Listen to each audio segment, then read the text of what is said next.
within the framework of Egypt's national strategy to achieve progress and development, President Abdel Fattah el-Sisi inaugurated a number of national projects affiliated to the General Authority for Investment and Free Zones on Tuesday.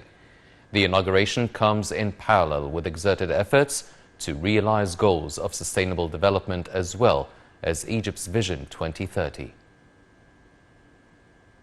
President Abdel Fattah el-Sisi inaugurated a number of national projects affiliated to the General Authority for Investment and Free Zones on Tuesday. During the inauguration, the President stressed the significance of removing obstacles facing investors, adding that the upcoming economic conference would allow investors to present their problems and suggestions. The head of state announced that the state would expand the establishment of various factories in the coming phase in cooperation with the private sector.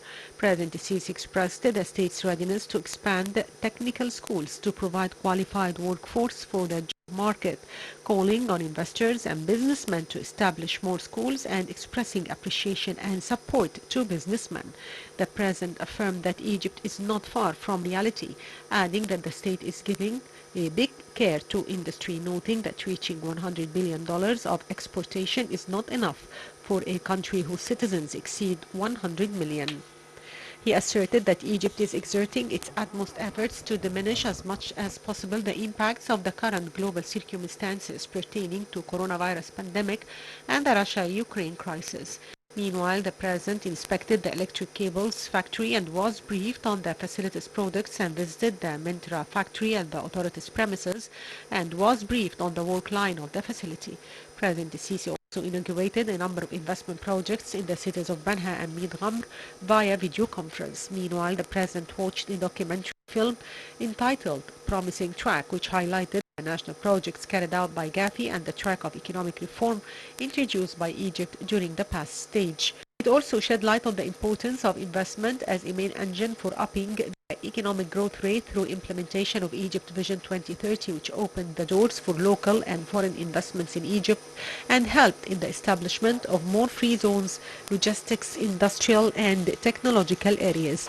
The GAFI film also underscored the state's efforts to achieve a leap in all investment domains inside 9 public free zones and 204 private free zones in a number of government rates, highlighting that such free zones had contributed in launching 1,095 projects and provided about 200,000 direct work opportunities. Meanwhile, Councillor Mohammed Abdul Wahab, the head of the General Authority for Investment and Free Zones, said the third edition of the Egypt Investment Map was launched. Speaking at the inauguration of the projects at the General Authority for Investment and Free Zones, Abdul Wahab said the volume of the free zones exports reached around £6 billion. He said the authority seeks to cover all the needs of the Egyptian market, adding that it also seeks to empower youth and entrepreneurs through many programs. Abdul Wahab noted that Egypt over the past 3 years established 7 new centers to serve investors with the aim of improving business practices, bringing to 15 the number of such centers around the country. He further reviewed GAFI's plan of action to expand services across the country, especially Upper Egypt, as part of efforts to decentralize procedures through electronic linkage of those centers. The GAFI had touched upon preferential incentives offered under the plan to national and strategic projects in Upper Egypt and border governorates, as well as the green economy and artificial intelligence ventures. Abdul Wahab also said foreign investors would be granted 5-year residence in Egypt to implement their project.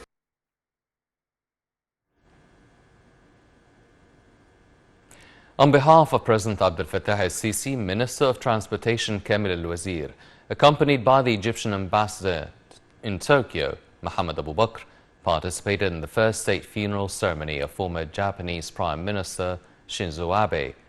The minister offered condolences to the government of Japan in the Japanese capital, Tokyo. He also placed a wreath of flowers on the remains of the late Japanese Prime Minister, where he expressed the respect and appreciation of the political leadership and the Egyptian people for the Japanese people and government, and for the late Japanese Premier, whom he described as a great man who loves peace and development and a loyal friend to Egypt. This came as Japan honored former Prime Minister Shinzo Abe at the first state funeral for a former premier in 55 years with flowers, prayers and a 19-gun salute. A moment of silence was followed by a retrospective of Abe's political life and speeches by leading ruling party figures, including Kishida and Yoshihide Suga, Abe's successor and Kishida's predecessor as Prime Minister.